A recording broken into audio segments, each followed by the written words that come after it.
Hello, everyone. It's time to eat, drink, and be merry with your hosts, Lisa and Nancy.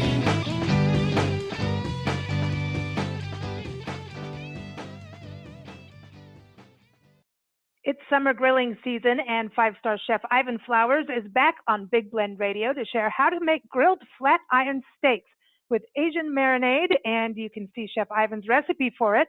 Just go to blendradioandtv.com. You'll see him in our expert department, or just type in Chef Ivan, and all his recipes will come up on the website. And he's also featured in our Big Blend Radio and TV magazine, which is at the same website as well. And you can also keep up with him on Facebook and Twitter at Chef Ivan Flowers, and go to YouTube and find him there because he's got a great online cooking school going on there. Hey, Chef Ivan, happy summer. Happy summer, ladies. It's a pleasure to speak with you. You too. You too. We get excited about this summer because, every summer, because it means more margaritas. Does that mean Yes. the same thing over in San Diego? It does. It does. I'm actually, I teach now and I have the summer off. So for somebody who's been, right? It's really, oh my God, for someone who's been in the industry for, a very long time, it's been a week already and I still can't. Tracy keeps pinching me going, this is real. This is real. This is real. Wow, that's cool. So you Yes. go surfing? I know, yeah. It was lots of beach walks with pickles, a little dog. Yes. Yes. I was Yeah. fishing this morning. Yeah, absolutely. Wow. I take the doggie for a long walk. She's very happy. She's back on her poop schedule, which is good. Oh, get right to it, Ivan. You Right to can't it. leave that out. I Right don't to think it. you've been on our show, 10 years? I don't think Yeah. one show we've missed a poop or a fiber-related moment. It's who I am. It's all about health. It's all about It's quality health. of life and happiness. Absolutely. Don't carry that stuff around, please. You gotta feel good. So now today, grilled flat iron steaks with Asian marinade. I was looking at the photo, and it looks so nice and light for summer to do the Yes. flat irons because they're thin. Yes. Yeah. What's that? So, Thin. Yes. because you cut them so thin. So do you get a big chunk of meat and then cut it up yourself? I do. Flat iron broke out into the restaurants, I'd say, over the last 10 years. Comes from the shoulder, and it's an interesting piece of meat because it's very marbled. So it has a lot of flavor in it, but you have to know how to work with it. Yeah. Got a vein that runs down the center, so you can just kind of hit that with your knife and break that up. What I like to do is I like to go very, very thin, basically maybe a 1/16 of an inch. And with the marinade going into that steak and then a very, very quick grilling, it comes out very tender, very flavorful. It's almost similar when you do it that way to when you're doing Korean short ribs, which is it's a meat that you usually braise, but when you go super thin, you marinate, you grill, it gives you this intense flavor and this really nice tenderness. So that's where this recipe came from, and it's full of flavor. It's a great cut. So you're not going to want somebody to say, I want it well done. No.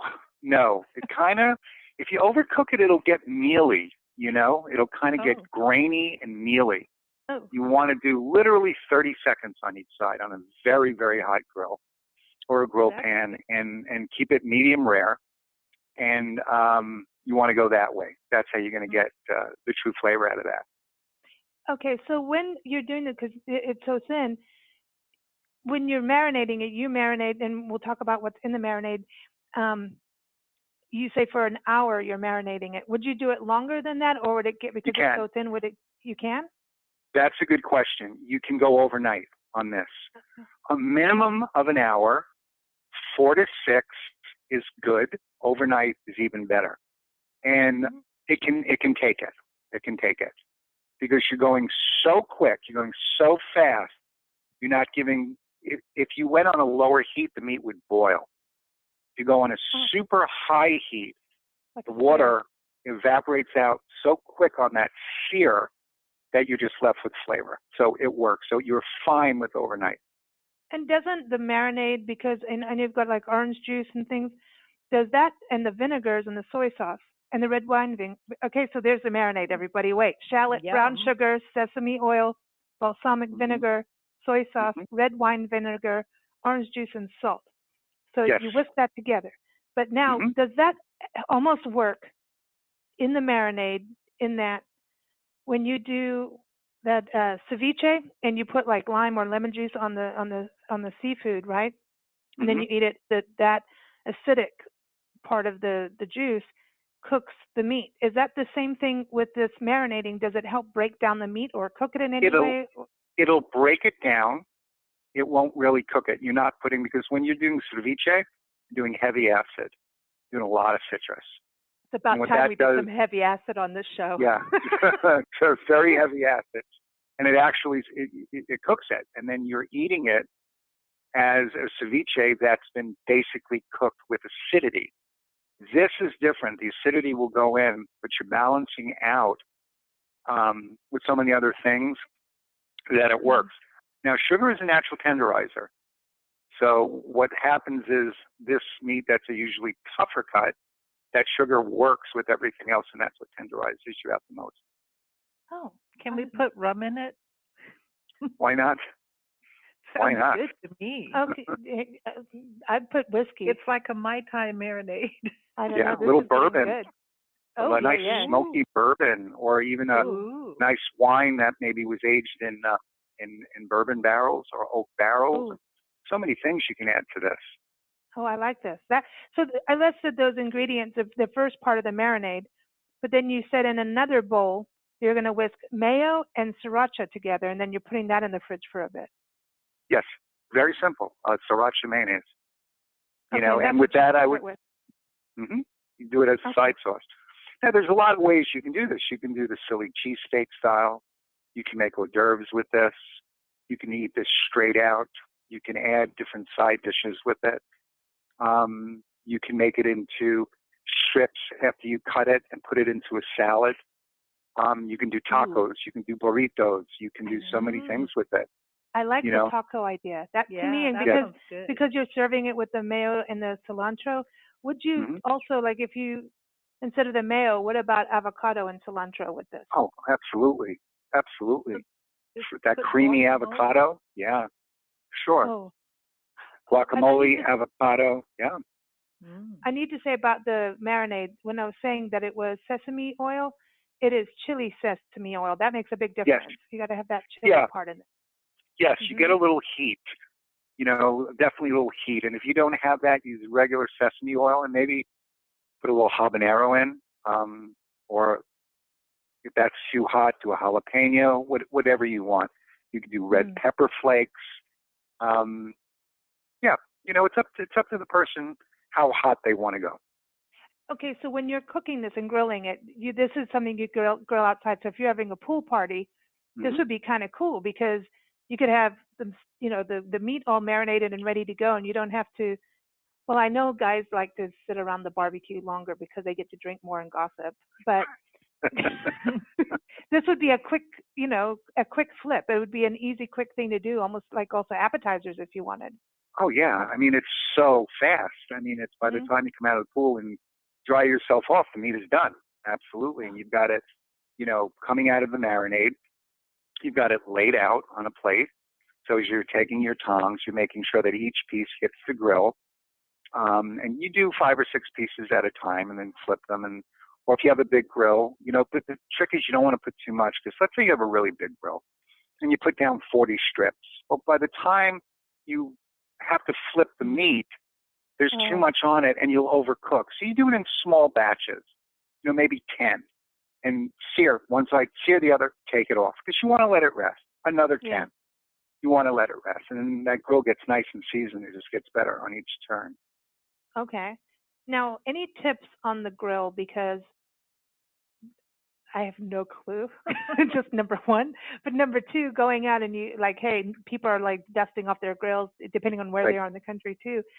Any tips on, cleaning it and being prepared and not blowing things up? I like charcoal. I like charcoal that when it gets nice and white, and it's called live heat. So the whole thing is red from the inside out. And most people don't want to wait. But some of the best fires are after people cook on them and the charcoal gets to that point. So take time and let your charcoal get really to a live heat stage. You don't want flames, because if flames start to come up, they're going to affect the meat. You don't want a lot of flames hitting the meat. You want that beautiful red, it almost looks like lava. Yeah. And then shake it a little bit to take the dust off, and that gives you that perfect sear. See, that's when you're waiting for that. That's when you do your drinking. Yeah, you're sitting and drink, and Yes. But you could have this as your appetizer too. Like you could have this if you're hungry or kids are whining for food. Here, Yeah. This is full range. You can take this anywhere. You can pile it high and do an overstuffed sandwich. You can put it on little grilled crostinis. Maybe if you want to put it like a little cream cheese on there. Different things, maybe a little red onion, a piece of arugula, and then you put that beautiful meat on there. It just works. For some reason, I want this for breakfast. Yes. like a scramble, like, you know what I mean? Yeah. Like this Steak is and eggs. Sunday morning Bloody Mary. Yeah. You need food breakfast. This yeah. is them And you can hangover munchies. Yeah, you could do that right in the pan that you scrambled your eggs in. Do it in a Teflon pan. Clean it real quick. Just wipe it out. Get it back on the fire. Get it really, really hot with a little, spray, and just do it right in the pan. 30 seconds each side. Boom. Maybe finish with. Well, you don't really need salt or pepper because you're marinated enough, so you're balanced with seasoning. Oh, that's nice. That's cool. That is really cool. This is a good recipe, and you could put it with pasta. I mean, this is something you could use in all kinds of dishes. I like that. I always like that with your recipes. You always have something that we can mess around with, and change up. And that's with the marinade too, right? We could change up like the oils and the vinegars and the juice even, right, to make it up with what you want, like different kind of flavor. If you wanted to do a steak and egg ravioli, let's say you're making fresh ravioli. So you grill this up, and in the ravioli you put, if it's large enough, a nice egg yolk, and this grilled meat that you julienne really fine, and maybe some herbs, and do a steak and egg ravioli inside the ravioli itself. Ooh. There's so many things that you can do. That sounds like fun to do. I know. Ravioli, there's a thing about good ravioli, like really good. We used to, back in South Africa, in shenanigan days, there were back in the day where you got to have fun doing crank calls, right? Yeah. Which I really miss the fact that caller ID and all that's great, but it was so much fun when you didn't have it. And I remember a party, Nancy, you remember this, where yes, we were calling people up. I don't know what movie it came from. I don't know what it came from, but we'd go, ravioli or casual sex, and we were just doing a Gallup poll on that. And so, but it was actually quite amazing how many people wanted ravioli because ravioli's so good, So anyway, that's funny. Would you like to do some crank calls now, Ivan? That just makes me think when I was really young, some of the prank calls I used to do. Oh boy, not good. When I was like 14 or 13. Oh man. Was it beyond? Is your refrigerator running? Is it beyond that? Yeah. Yeah, it was.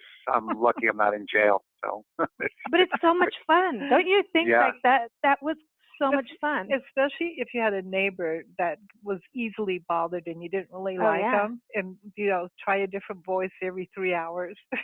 You know what it is when the invention of the telephone, like when everybody had telephones, not when it first was like ring party lines. Those are funny. It became a tool. You didn't have to knock a door and run. That's what had happened. Okay. It was the little pickle poop in a brown bag, and then you put it on your neighbor's doorstep and light it on fire and run. Yeah. Right. What we used to do when I was like 10 and I lived in Brooklyn, if we didn't like a neighbor, we would call Chicken Delight, and we would order chicken for like 15 people.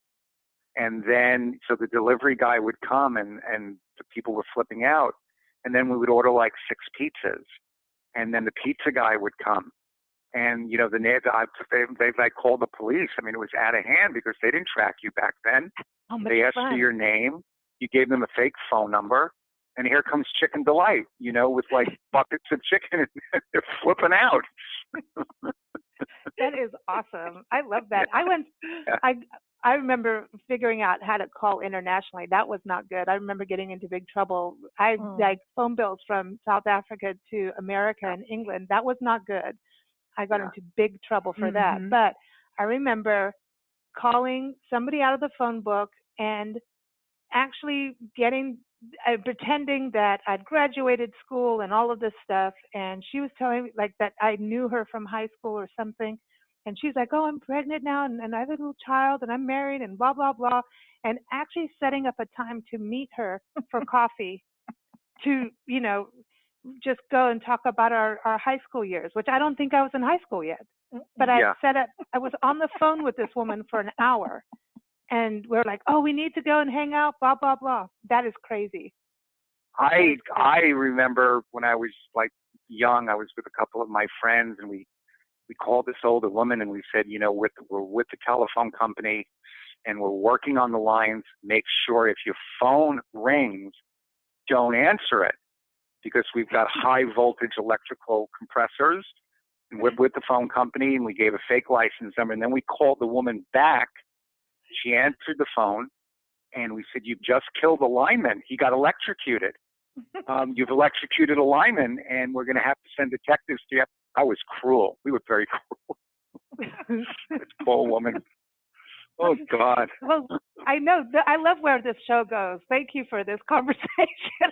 Here's your lesson to cook, and now here's how to use the phone as a tool to call people and harass them. Here we are now with half of our radio shows are done over the phone. I know, but everybody can see, it's crazy. It's all crank calling. Yeah. I know, that's really what this radio show is about, is crank calling the world.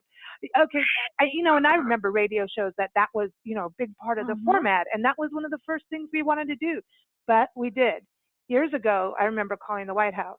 Yeah, that was fun. To show how to, call and, state your issue, and that was fun.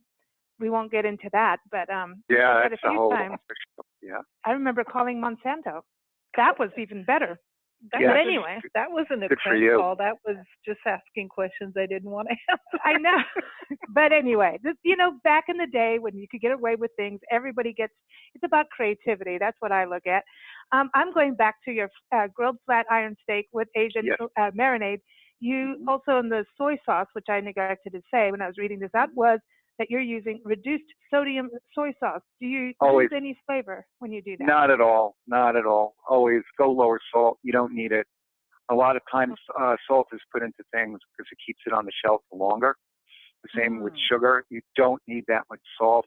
There's way too much salt in commercial condiments. You do not need it. You can use low salt. You can use, I said to a student once, she has high blood pressure and I said, there's low sodium salt. And she goes, well, how's that possible? I said, it has less sodium. It's 2/3 less.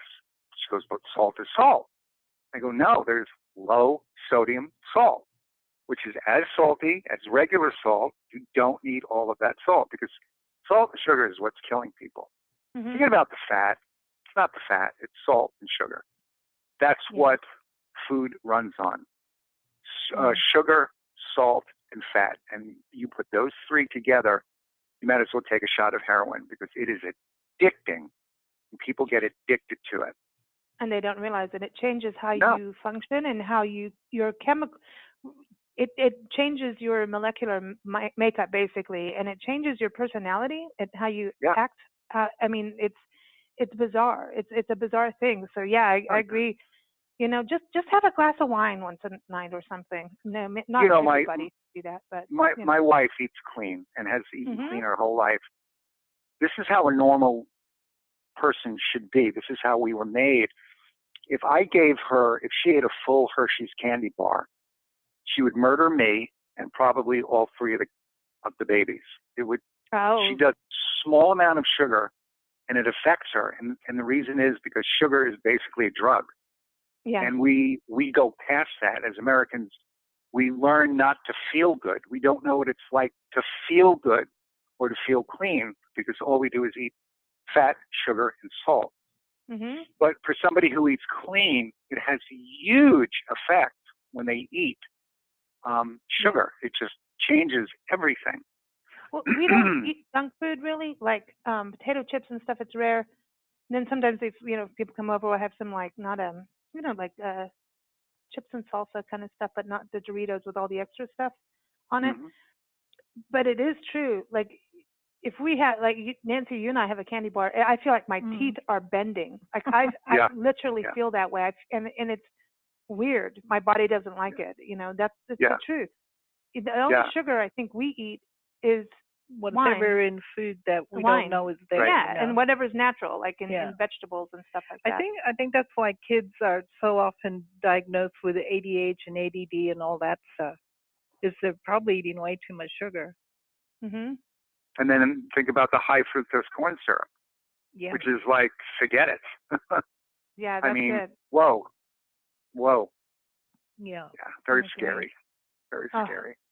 Now with this recipe, you've got your wonderful meat here, your flat iron steaks. You're going to invite 3 people that you'd love to have a dinner party with, or you're going to have a barbecue party. You're out there, going to come outside to San Diego. Maybe you're at the beach. You got Pickle, you got Tracy, and you're going to invite 3 people to come hang out. And I want to know what you're going to serve on the side. Who are the 3 people, live or passed on? And we need to know what music is in the background and what are you drinking, because that's important. I would invite my grandmother. Cool. Definitely my grandmother. I would invite my father and my mother. Oh, cool. Family. Yeah. Family party. Yes.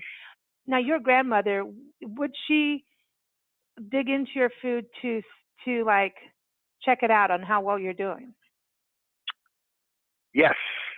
When my grandmother was younger, my grandmother probably weighed 250 pounds. When she was older, she probably weighed 90 pounds. She shrunk in her later years. But when she was younger, she loved to dance. She loved to eat. She was a big influence on cooking. She loved flavor. Everything was about delicious.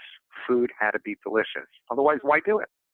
And if you think about it, that's what food is supposed to be. When you put something in your mouth, it's supposed to make a reaction, and you're supposed to go, ooh, it's delicious. And so many times we go out and we buy products, we go to restaurants, we go somewhere, and they're just going through the motions. You have to work at delicious. And the trick, and I'll say this to the day I die, the trick is you constantly think about how delicious you're going to make it for the person that you're cooking it for. That is how you do it. That's cool. That's cool. I was reading a novel for an author that's going to be on our show, and her main character is a chef. And it was interesting because she did the whole thing, Michelin stars, Top Chef, and all that, and then just said, enough of that. I don't care. And then left New York City, sold her restaurant, went out to the mountains in Colorado, and really and that was it. She didn't plan things until the day of what came in. This is just a character, and she would sit and think, what was going on in the day and, what was going on the season, but it would go by her emotion. She said, you always cook from your heart, 100%. Yes. That's it. Yes. It's the best way to cook. You have no right if you're mad. You don't bring your baggage into your cooking. No. It's the best way to cook. Cook by the seat of your pants. And so many times as a chef, people will watch you and they think, oh, he knows this from A to Z. No, I'm creating it as I'm flying the plane, I'm creating it as I go. I once started out, I tried to make, I don't know what I was making, a cake or something, and I'm not strong with baking. And by the time I was done, I came up with the most incredible spiced oyster crackers. Started to change it. I started to add flour. I played with the dough, did this, and I went in a completely separate direction. Sometimes you have to let the food take you. You control the food, but the food really you have to listen. It's a process. It's something that if you're meant to do it, you get it, but it's not necessarily taught. It's hard to explain. What is it? It's that creative streak that people have. And everybody's got a creative streak or 2 or 3 it's just different for everybody. No 2 artists paints the same way. unless one's trying to copy the other. The same with music. Mm-hmm. Yeah. So the same with cooking. I think it's really one of the most creative things you can do. Mm-hmm. It is. We need to, because again, it brings us back to that balance of what we're doing in life. It's de-stressing. I know sometimes it's not when you've got like 5 kids screaming for food and need a bath or whatever. There's sometimes you have to do the fast part, and then just even if you take one meal a week of this is your Zen moment, creative. Yeah. I know people who make their meals of, because they're so busy, they'll take a Sunday and do things and freeze it and whatever, just because they're still in that mode of cooking. So they cook all day, and that's part of their stress release. Yeah. So I'm like, when you do it professionally, for example, my favorite fish is a deep water Maine black bass, and I cook it crispy skin. It's the most incredible fish I've ever eaten. I'm doing 400 covers, and of those 400 covers, let's say I'm selling 80 of those, along with everything else. I know exactly how that fish needs to be done for that customer and that guest to have that full experience. Well, now you've got to get cooks, prep cooks, servers, the whole restaurant on the same level, under an enormous sense of urgency and time to make sure every single plate that goes out is exactly the way it's supposed to be. So it's maddening. And I did that for years, to be honest with you. I'm glad I'm away from that now, because it was maddening to the point where, you can, you look at a Charlie Trotter who, took it to such an extreme that it cost him his life. Or a Michelin star chef many years ago who lost the star, went home and put a bullet through his head. It can take you to that place. Nowadays, Michelin, all of this, a lot of them are saying, like your friend, that's crazy. There's a lot of constraint. I don't want to cook like this. I just want to cook. Exactly. It doesn't have to be, And the beauty of having been in fine dining is I transferred to peanut butter and jelly sandwiches. Because you learn something that you take with you no matter where you go. You're doing a buttered corn on the cob, you're changing the butter. You're grilling the corn a certain way. You're picking a certain wood. Maybe you're brining the corn first and then picking the wood and then grilling it a certain way, and then you're coming up with the butter because you've been trained that way. But all that training just means one thing. Somebody's got to put it in their mouth and go, damn, that's good. That's your responsibility. I think it'd be fun to do a recipe book.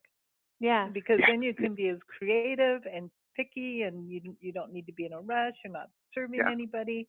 You do need people to taste, to make sure the recipes are good. But and it's creative. You get to still plate nicely for the photo.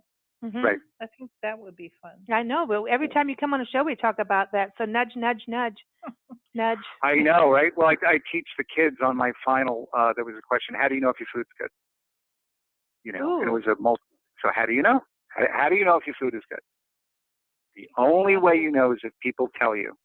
You can't sit there and say, this is very good. Never trust the chef who eats his own food and goes, my God, this is delicious. You can't. Trust the chef who goes, I don't know. I have to serve it to somebody. I think it's good. I put my heart into it, but somebody has to eat it to tell me, because you're a biased factor. If you're a piece of cheesecake, you can't think outside of that. Somebody else has to come along and say, wow, this is good. It's your point of view. Yeah, you're stuck in your zone, That's interesting. So going back to the party now you're having a family cookout here. Yes. What are you serving on the side, and what's the wiggy? What's the wine or beer choice, or is it cocktails? The cocktails would be a full array. I would have a lot of light beers. I would do no craft beers, nothing heavy. I would have red wines and white wines. I would have bourbon, gin, vodka. I would have a full raw bar. I would have. They'd start out with a full raw. I'd have oysters. I'd have clams. I'd have mussels. I would have gravlax and smoked salmon, some crab, some tuna fish, some whitefish. So that's the munch. That's the whole thing. Then I would go into a lot of grilled vegetables. I'd roast a lot of peppers. I'd be doing eggplant, zucchini. I'd be doing roasted red potatoes with sweet garlic. And then a lot of cheese. You know, we would have cheese and bread that we could grill. A lot of salads with arugula, confit tomatoes, balsamic vinegars, you know, and light on the proteins, you know. A lot of fish. I'd grill a lot of fish. I'd have some beef, and that would be it. And then, you know, what's that? Oh, And, chicken. Tracy just reminded me. I grew up with chicken. Really nice roasted chicken. Now, for some reason, as soon as you started talking about light beers, suddenly I want like a Tecate in a can. Yes. And Yes. I don't know why, because I don't really like canned stuff. But then once in a while, I'll get into my oil cans of Foster's. I think we've talked about that before. Just the thing. But now suddenly, as you were saying that, I was just like, I want a Tecate with a lime, salt and pepper, or chili powder, whatever. Put it, whatever you do on that, you know. But I want a Tecate now, like now, this minute. Can someone please deliver me this? You know. Do you know how you make this? How you make that better? I'll bring you back to our younger days. If you have it in the can, it's nice and cold. Take something and put a little, when you flip the top, then put a second little hole in the can on the top. Oh, God. And it vents it. So it's like you don't get that air. Like a lot of times you drink the beer and you get the air because it backs up. Here you get straight beer. And it depends how far back you want to tip your head. It's up to you. And can you just be a complete funnel? Yep. And that's how when you drink champagne with a straw. That happened. That happened to us in Vegas. We had champagne. It was Champagne Sunday, you know, and they give you those little dinky bottles of champagne, and they put a straw in our champagne, and so we were like, "Oh, this is fun!" And the straws kept popping out. Now I'm just saying, everybody ditch your straws. Enough of that. You don't need it. And so the straws are bopping. So we're just like, okay, just drink the champagne. And now you're drinking like a soda. And I have to tell you, one of those little dinkies, I don't know what happened. The bubbles went right to our head so fast. We had to giggle. We ended up playing in an arcade room. I mean, we're in a casino land, but we went in the arcade room and played arcade games, which you cannot beat. There's something about arcade games that rock, but, you know, totally rocks. But that's what happened to us. It was such a sad day. So, yeah. I'll tell you a story. I was, when I was in my 20s, I was living on Long Island, and I was a caretaker. I was working in the industry, but I was a caretaker to a home of, it used to be a retreat for the Catholic Church, and it had closed. They had this beautiful home with all this land. And we had a bunch of guys that were clammers and oystermen bringing stuff in, and we did watermelons where we put the vodka in it, where you make a hole and you put the vodka in the watermelon. All I'm going to tell you is by the end of that party, I was barely dressed. I was trying to chop down, I was basically naked, trying to chop down a telephone pole, and 4 nuns came up in a Toyota because they were checking the property, and they were just, they threw me out. They asked me to move a month later. Decided eating the watermelon, and it hit me so hard that I decided to become a naked Paul Bunyan and try to chop down a telephone pole, which, by the way, it started to fall, and it affected all of the power lines. So thank God I knew some of the cops who knew some of the people that could fix it, because I could have gotten in serious trouble. It could have been a felony. All from and then watermelon.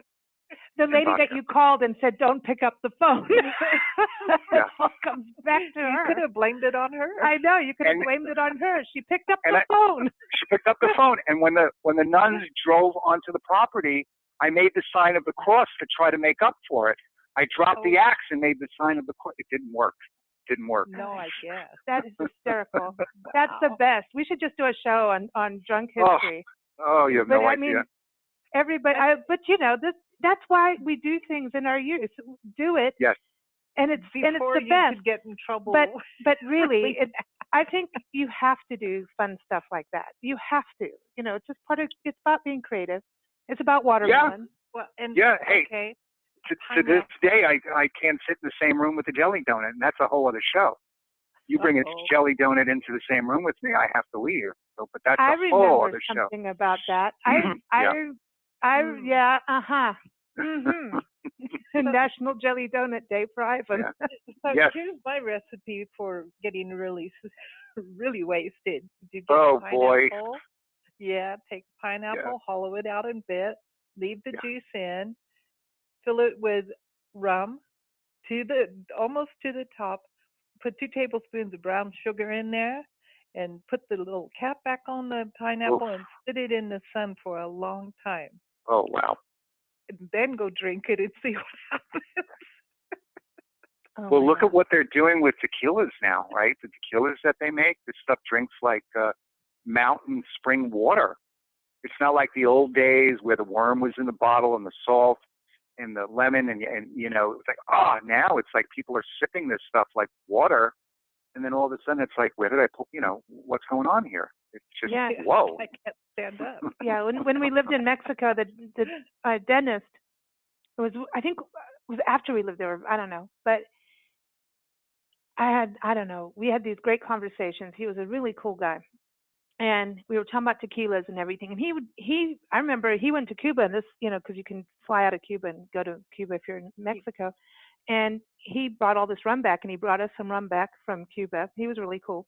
And I remember I don't know what had done to my teeth, and he was like, I think it was like a root canal or something. I was like, this sucks. Anyway, he goes, okay, you can go downtown. You need to watch how much you drink, blah, blah, blah. So we go downtown, and I remember wanting a shot of tequila or something. All of a sudden, he found us, and we told him we were going to behave, and we were going to go home, and we didn't. We went downtown. He knew we were going to. All of a sudden, his daughter, he's, you know, parked somewhere with his truck, finds us where we were drinking, where we weren't supposed to be, or me, I wasn't supposed to be, and she brings us this bag from him, and it was the right kind of tequila. He was very concerned that we had the right tequila, and that's what he did. That's a good dentist, isn't it? Then with the rum, this is how cool he is. When he brought the rum back from Cuba, again, found us. He was really cool. He made his daughter go, and they brought us fresh mint so we could make mojitos and things. He was really cool. That was the coolest dentist. Every dentist should be like that. I need a dentist like that right now. He's in Ensenada. He's not far. He's awesome. Dr. Ruiz Castro. Yeah. He's really cool. He's the coolest guy. So anyway, okay, last question. You didn't say about music in the background. Oh, music in the back. You know what? Only because I heard it yesterday. What's that? Tracy said jazz for her dad, who passed away a few months ago. He turned me on to jazz. Yeah, that's right. Yeah. Well, jazz. Jazz is good. Yeah. Jazz is good. Jazz and oysters. Yeah. Hey, what do you need? Hey, a little sunshine. That's good. Well, thanks, dude. This has been fun as always. We always talk about something completely different, which is always fun. And everybody, you've got your lessons in cooking and shenanigans, and how not to eat watermelon, and how not to climb telephone poles. Yes. And don't try Nancy's recipe with pineapple at home. Or if you do try it, you should only try it at home. You should only do it at home. So everybody, again, Chef Ivan's recipe is up on blendradioandtv.com. You'll see him in our expert department. Just type in flat iron steak. You'll find it. It's also featured in the July-August issue of Big Blend Radio and TV magazine. You can also find him on YouTube, Cooking with His Pickle. It's called Cooking with My Pickle. Anyway, so check that out. And he's also on Facebook and Twitter. I encourage you to follow him there because they post recipes up there all the time. So, and all kinds of good cooking tips, especially with, you know, different summer holidays coming up. So you go to @Chef Ivan Flowers on Facebook and Twitter. You know, Chef Ivan, we have music for you now. Yes. This is called I Made Fire, because it's back in the day when we finally discovered fire. And this is from the Tall Men. It is 6 tall men out of Southern California. They have their cooking challenge and songwriting challenge once a month. They get together. Their head chef, Jimmy Muffin Man, we call him the Muffin. He cooks dinner, but they have a songwriting challenge, and this is from their first album. They do an album from their songwriting challenges once a year. This is from the first one. It's called 12 by 6 because it's 2 songs per tall man, and they really are tall. So check them out at tallmengroup.weebly.com. But here it is, I Made Fire. Thanks so much, Ivan. Thank you, ladies. Bye. Bye-bye.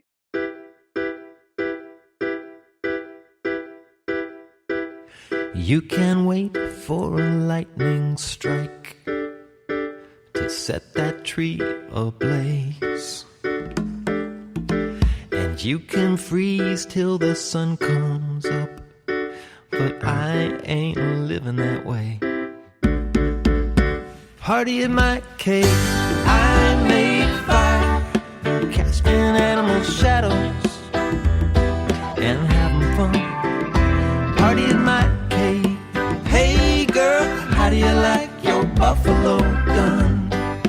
I made fire, party in my cave. Yes, I know it's dangerous, already burned both knees. If that's the price, I'll pay it twice, 'cause cave girls seem to like me. Party in my cave, I made fire, we're casting animal shadows and having fun. Party in my cave, hey girl, how do you like your buffalo done? I made fire, party in my cave. Breaking out the seed pod shakers, banging on a hollow log. Girl, you got some fine maracas, let's shake them all night long. Party in my cave, I made fire, we're casting animal shadows and eating some. Party in my cave, hey girl, how do you like your buffalo done?